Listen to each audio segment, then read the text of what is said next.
Hey, Brady here with Real Estate Resource. I am a real estate broker here in Middle Tennessee.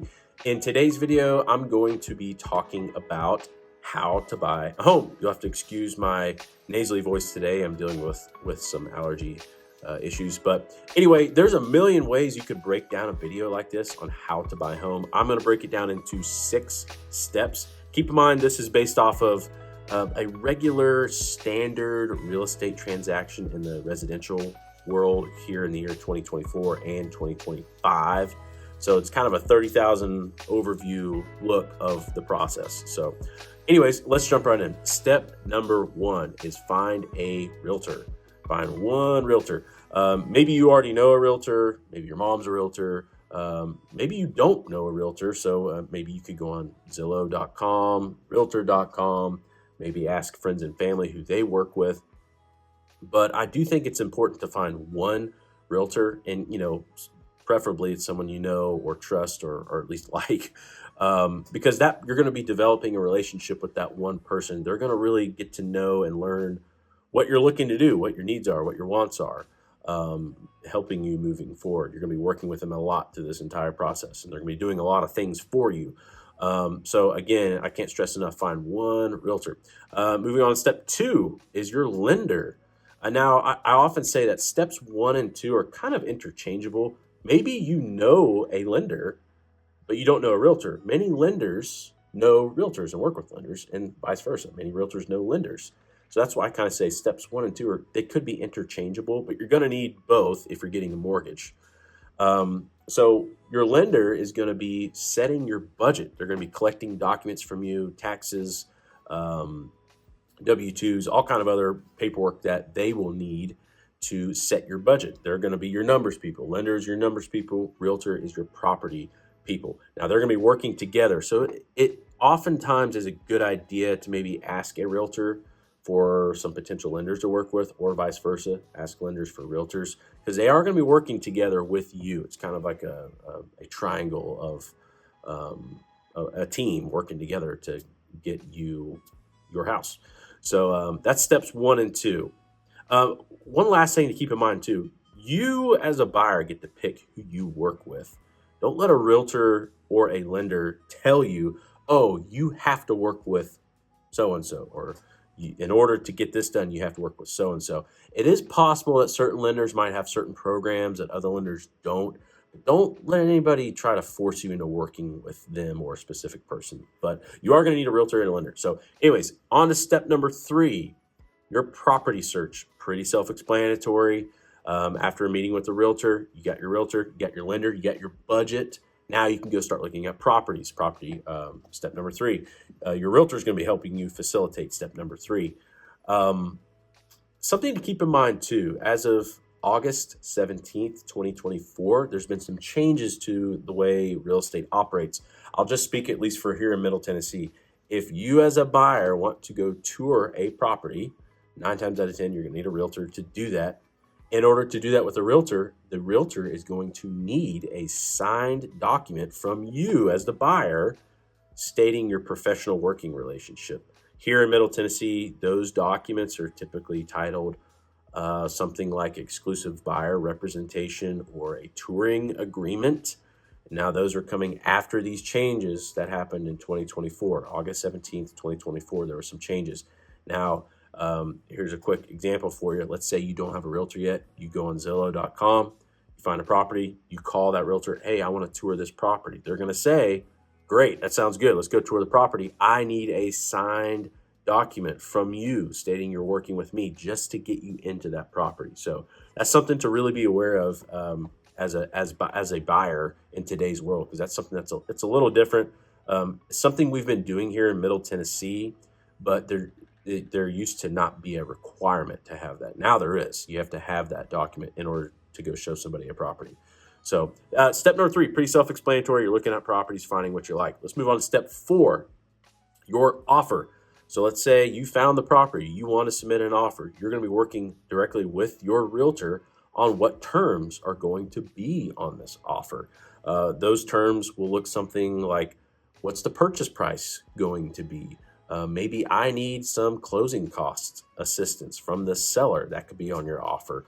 Your inspection period. How many days you're going to do an inspection? What inspections are you going to be doing? And there's a couple other terms that will be discussed with you and your realtor when submitting an offer. Maybe this property you're submitting an offer on has multiple offers on it. So you need to be aware of that. Your realtor should know that.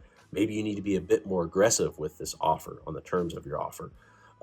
So step number 4 is submitting your offer. Let's move on to step number 5. Very, very important. So let's assume your offer gets accepted by the seller. You are now under contract, which is step number 5. We often call this due diligence phase when you're under contract. One of the first things you're going to be doing under contract is submitting your earnest money or trust money. We call this money in good faith. You as the buyer are going to be taking your money and putting in a third-party frozen account. Typically, it's a title company. Sometimes it's a brokerage. But you're basically saying, hey, here's some of our money, Mr. Seller. We are putting it in a escrow account to show you we are legit serious about this house. We're willing to put some money in a third-party account to show you we are interested in this money. Now, this escrow money is credited back to you as a buyer at closing, as long as you fulfill all of your terms on the offer and in the contract. So when you're under contract, first thing you do is submit your earnest money. Then you're going to schedule all your inspections. Typically, it starts with a general home inspection. I always advise people to get a general home inspection. It's going to give you a general overview of the property, its condition. Home inspectors, sometimes they can't go into great detail, but they might be able to tell you, hey, there's an issue. There might be an issue here. You might need to get a more advanced opinion on this. And then maybe after your general home inspection, maybe you do order a roof inspection or an HVAC inspection, or maybe everything looked great on it. But that's your inspection period. Something to keep in mind. You should get a home inspection. After you do your home inspections, or at least separate from your home inspections, will be an appraisal. Typically, if you're getting a loan, you're going to need an appraisal. An appraisal is different than a home inspection. Appraisals are ordered by your lender, and it's typically paid by the buyer, but an appraisal is usually done by an individual, an appraiser.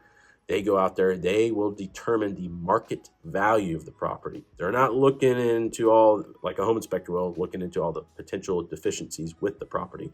They're going to help determine the lender that's giving you the money to buy the house, what the market value of the home is with a report. Now, there's a couple different ways to do that, but again, keep in mind, we're at a 30,000 overview of what this process looks like. Home inspection, appraisal, they're different items. I could probably make a whole video about that. I probably should. Once you get through your inspections, your appraisal passes, maybe you do some negotiations on repairs. Let's assume you get through all of that. And again, I can't stress enough, your relationship with your realtor is vital here on being able to advocate for you, as the buyer, and trying to get what you want and what you need out of the process. So let's assume you get through the inspection, get through the appraisal, everything's good, you've agreed, everybody's agreed to move forward. Moving on to step 6, the final one is closing. It's pretty easy, self-explanatory.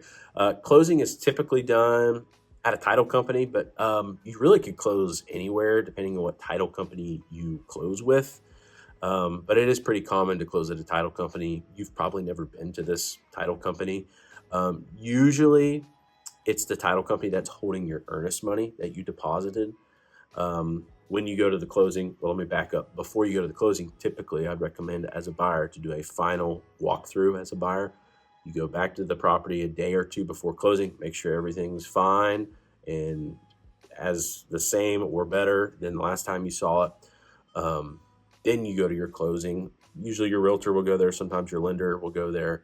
You're going to be signing a lot of documents there at the closing table. A lot of them are documents in relation with the property. Some of them are loan documents. Typically, it's mostly stuff that you've already seen or are aware of. You're just kind of signing the document saying, yes, this is what we're doing.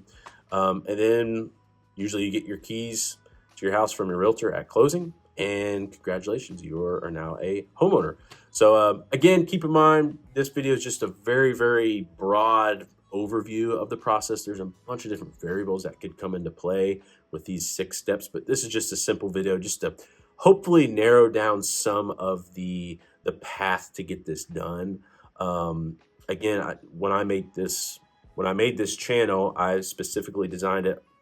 I want to be able to provide more information to the everyday average consumer who maybe doesn't do this for a living, in this profession. But anyways, that's it for today's video. I hope this video finds you well. I really hope it brought you some type of value. I truly want to be a resource for anybody and everybody I come in contact with. So please, if you ever have any questions, please email me, please call me, please text me. If I don't know the answer, I know someone who does. So anyways, that's it for today's video. Thank you for watching, and hope to see you next time. Thanks.